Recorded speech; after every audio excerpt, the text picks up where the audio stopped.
Is Microsoft attempting to train an Indian AI super workforce? Well, Satya Nadella has announced that as part of their Advantage India program, that they intend to train 2 million, yes, that's right, 2 million Indian workers with AI skills for the new economic and labor reality, all by 2025. But how exactly do they intend to do that? And what kind of skills are they going to train them on? Will they be 2 million research scientists, statisticians, machine learning experts, or 2 million prompt engineers? Let's have a look. But before we get into it, I'm Saeed, the Codogrammer, and if you don't want to be the last to know about tech, AI, programming, and industry news, make sure you hit subscribe.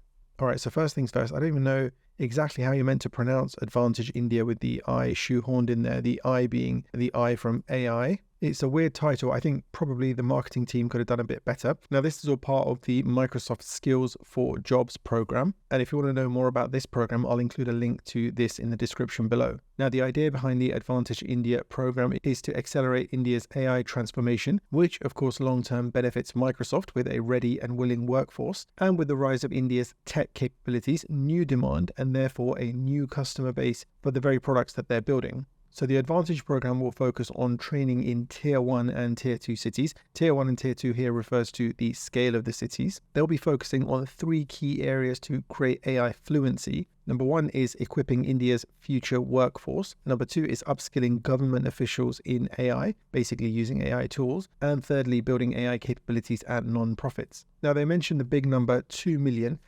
people they want to train. Now, they do mention that some of the skills and training will be advanced and some of it will be basic. If we look at the 2 million number that's been reported, we could break it down as providing basic and advanced training in AI to 500,000 students and job seekers, in-depth technical training to 100,000 young women, AI-enabled careers for 400,000 students in schools in remote and tribal regions, 250,000 government officers trained for AI fluency, AI teaching for 750,000 learners, including underserved youth, young women, and job seekers. So what about the types of job skills? Now, when you think of AI skills, you might typically think of statistics and maths, programming, machine learning, deep learning, data processing, that kind of thing, and related engineering. So it's interesting to note that only a subset of these will include advanced training. Some unspecified subset of the 500,000 people, the students and job seekers group, some subset of the 100,000 group of young women.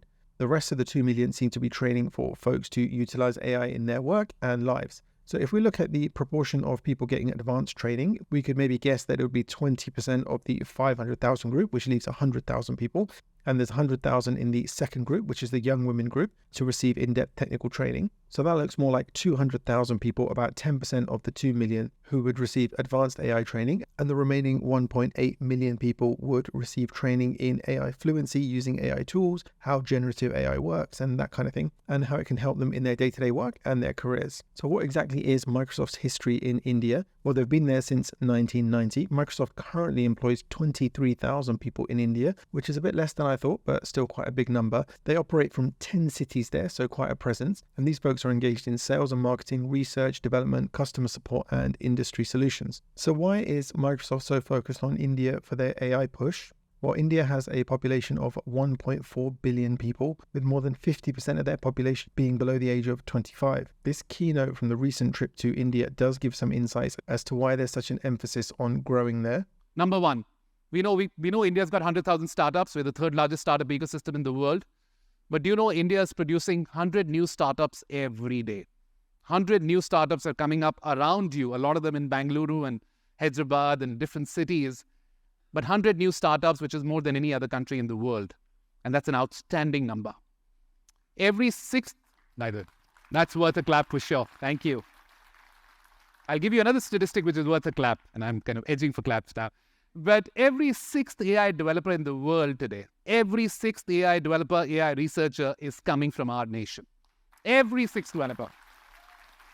It is just outstanding to see what you all are building. And finally, the last statistic that I'll give you, which is on the bottom of this chart, 25% of the incremental global workforce, 25% of the incremental global workforce over the next decade will come from India. Now, if that's not impact on the world, I don't know what it is.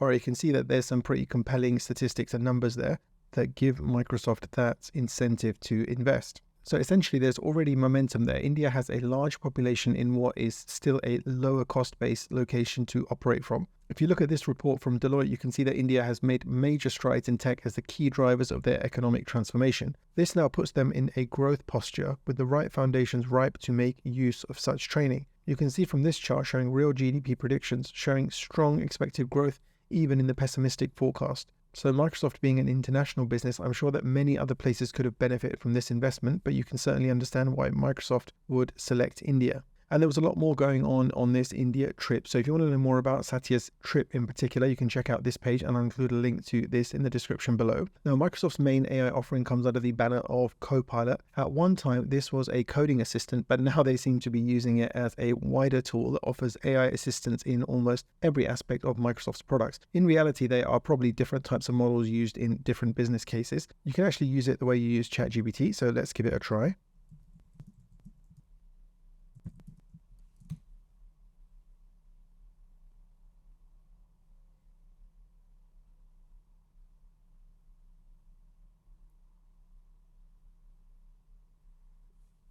Alright, so basically you get the idea.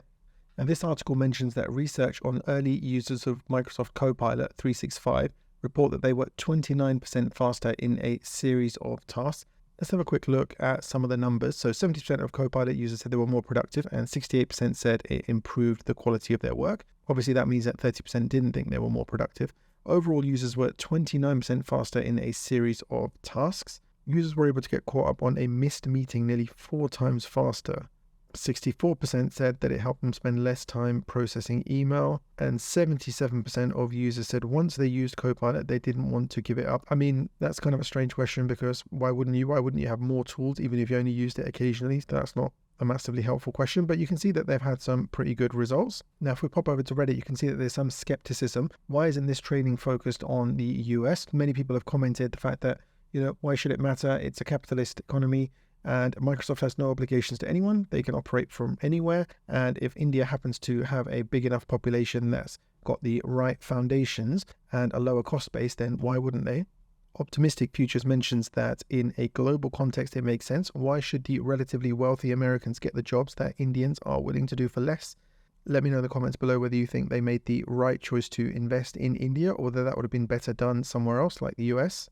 Nightman mentions the tech skills he wants to teach young Indians are low-skill, low-wage data labeling jobs, not high-skill AI development jobs. The AI machine hungers for data sets, but they cost a lot of money to produce, hence offshoring the work. I'm not so sure that's accurate. The high-skilled AI experts tend to be fewer in number, and out of the numbers that we looked at, it looked like around 200,000 of the 2 million would be high-skilled. Of course, that still leaves 1.8 million that would be a lot lower skilled, so I suppose parts of this comment are correct. And also, many of the people are just going to be taught AI fluency. They're not necessarily going to be labeling data, they're just going to be taught how to use AI tools like Copilot, ChatGPT, etc. to get their job done, and many other tools, but I'm sure they'll be focusing on Microsoft tools. Somebody's asking about why they won't just train 2 million people in the US, and Gator Sire mentions this was a conference in India about India, reported by Indian Journal, asking questions about India.